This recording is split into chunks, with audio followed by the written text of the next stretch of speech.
Copa America ചാമ്പ്യന്മാരും euro cup ജേതാക്കളും ഏറ്റുമുട്ടുന്ന പോരാട്ടമാണ് ഫൈനലിസീമ. 2024 Copa ചാമ്പ്യന്മാരായ അർജന്റീനയും euro cup ജേതാക്കളായ സ്പെയിനുമാണ് ഫൈനലിസീമയുടെ 4ാം എഡിഷനിൽ ഏറ്റുമുട്ടുന്നത്. ഈ സൂപ്പർ പോരാട്ടത്തിന്റെ വേദി ഏതെന്ന് ഇതുവരെ നിശ്ചയിച്ചിട്ടില്ല. ബാഴ്സലോണയുടെ ഇതിഹാസ താരമായ ലയണൽ മെസ്സിയും ബാഴ്സയുടെ പുതിയ പ്രതീക്ഷയായ ലാമിൻ യമാലും നേർക്കുനേർ വരുന്ന പോരാട്ടമാണ് ഇത്തവണത്തെ ഫൈനലിസീമ. ഇതുകൊണ്ട് തന്നെ ഈ സൂപ്പർ പോരാട്ടത്തിന് വേദിയാവാൻ നീക്കം തുടങ്ങിയിരിക്കുകയാണ് FC ബാഴ്സലോണ. കാറ്റലൻ ക്ലബിന്റെ നീക്കങ്ങൾ വിജയിച്ചാൽ ഇത്തവണത്തെ ഫൈനലിസീമയ്ക്ക് ക്യാമ്പ് നൗ വേദിയാവും. 2022 ഇംഗ്ലണ്ടിലെ വെംബ്ലി സ്റ്റേഡിയത്തിലാണ് ഫൈനലിസീമ നടന്നത്. ഇത്തവണ ഫൈനലിസീമയ്ക്ക് വേദിയാവാൻ ഏറ്റവും കൂടുതൽ സാധ്യത കൽപ്പിക്കപ്പെടുന്നത് ക്യാമ്പ് നൗവിനാണെന്ന് അർജന്റീൻ ജർമ്മൻ മാധ്യമങ്ങൾ റിപ്പോർട്ട് ചെയ്യുന്നു.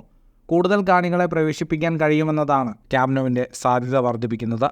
നിലവിൽ നവീകരണ പ്രവർത്തനങ്ങൾ നടക്കുന്ന ക്യാമ്പ് നൗ 2026 മാർച്ചോടെ മത്സര സജ്ജമാവും. പണി പൂർത്തിയായാൽ 1,50,000 പേർക്ക് കളി കാണാനുള്ള സൗകര്യം ക്യാമ്പ് നൗവിലുണ്ടാവും. നിർമ്മാണ പ്രവർത്തനങ്ങൾ വേഗത്തിലാക്കണമെന്ന് ക്ലബ് മാനേജ്മെന്റ് ബാഴ്സലോണ സിറ്റി കൗൺസിലിനോട് ആവശ്യപ്പെട്ടിട്ടുണ്ട്. ലയണൽ മെസ്സിക്ക് ക്യാമ്പ് നൗവിൽ വിടവാങ്ങൽ കൂടി അവസരമൊരുക്കുകയെന്ന ലക്ഷ്യത്തോടെയാണ് ബാഴ്സലോണ ഫൈനലിസീമയ്ക്ക് വേദിയാവാൻ ശ്രമിക്കുന്നത്. 2021 അപ്രതീക്ഷിതമായി ബാഴ്സലോണ വിട്ട മെസ്സിക്ക് അർഹിച്ച യാത്രയയപ്പ് നൽകാൻ ബാഴ്സലോണയ്ക്ക് ഇതുവരെ കഴിഞ്ഞിട്ടില്ല. ഫുട്ബോൾ ലോകത്തെ കൂടുതൽ വാർത്തകൾക്കും വിശേഷങ്ങൾക്കുമായി സ്പോർട്സ് കഫേ ഇപ്പോൾ തന്നെ സബ്സ്ക്രൈബ് ചെയ്യുക.